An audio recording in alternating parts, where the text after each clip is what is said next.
Over the next couple hours, we're going to have another CR vote, and we're going to get some votes on amendments. When I came to the Senate 3 years ago, a little over that, one of my main goals, I always respected the senator from Oklahoma, Dr. Tom Coburn. First saw him when he was actually on one of the shows talking about the same subject that I harp on all the time. The difference is, by standards of indebtedness, we had no real worries other than he was one that could see into the future. I come from the world of running a business, was on a school board, state legislature. You couldn't get by with what we get by with here. You had a budgeting process when I was a state legislator. You took it through committees. You brought in witnesses. You fleshed it out. Maybe you didn't need more money. Generally, even at the State House, they'd ask for more. It wasn't necessarily the case. You did the hard work, rolling up your sleeves, which Hoosiers appreciated. You know what it's given us back in the state of Indiana? The highest credit rating you can have as a state. It's given us rainy day funds. When COVID came along, we could have gotten by without a dollar from the federal government. That's what happens when you live your everyday life with responsibility, just like every American has to, just like you have to do in any other level of government. And think about running a business. Imagine, up until the recent spending spree, we were only borrowing roughly 23% of every dollar that we spend here. And this isn't on tangible investments. This is on consumption. There's nothing to show for it. A lot of the things we do, a lot of the things that people look to us to do, we need. But we're doing a disservice to our kids and our grandkids by the way who we're actually borrowing the money from when we run the biggest business in the world by the seat of its pants. I'm going to tell you just generally how this all plays out. 4.5 years, we're going to completely go through the Medicare Trust Fund.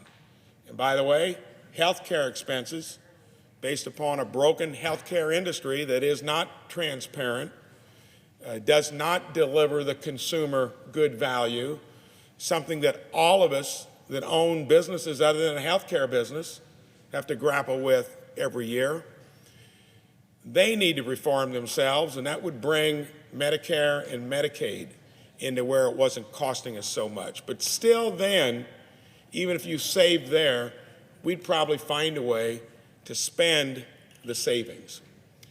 We're currently basically the only reserve currency. That's what keeps our interest rates so low. Historically, they've been 3 to 4 times what they are now. And you cannot run now probably close to $1.5 trillion deficits onto the $30 trillion we're already in debt and think that that is a good business plan for the biggest business in the world. So, especially for the folks on the other side of the aisle, but I'm going to say we've been complicit as Republicans. We roll over to give them what they want on domestic spending. They do the same on defense spending, which I think is probably the most important thing we do. And all of a sudden, everybody's happy. It's called bipartisan, but it's not honest to the American public. So here, we're going to do what we've been doing for years. We're going to vote on a CR later. But if we're ever going to get this place back in good shape, we got to have the political will, the discipline to get back to budgeting, to not spend beyond our means, because someday we may not be the reserve currency. And after we go through the Medicare Trust Fund, which will probably replenish by borrowing more money, Social Security depletes in about 11 years. I say that because nobody here talks about it, and it wouldn't be that difficult to solve it. In the real world, you make the tough decisions, you get through it, and you're better off for it when you get that behind you.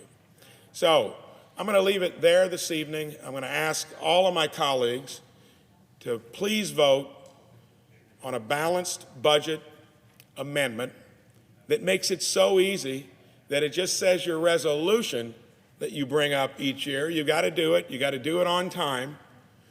Has to balance the budget in 10 years. That even gives a lot more latitude than what I really thought was necessary. But I also want to make it to where every one of us can say yes to a balanced budget amendment like this, because we owe it to our kids and our grandkids. I yield the floor.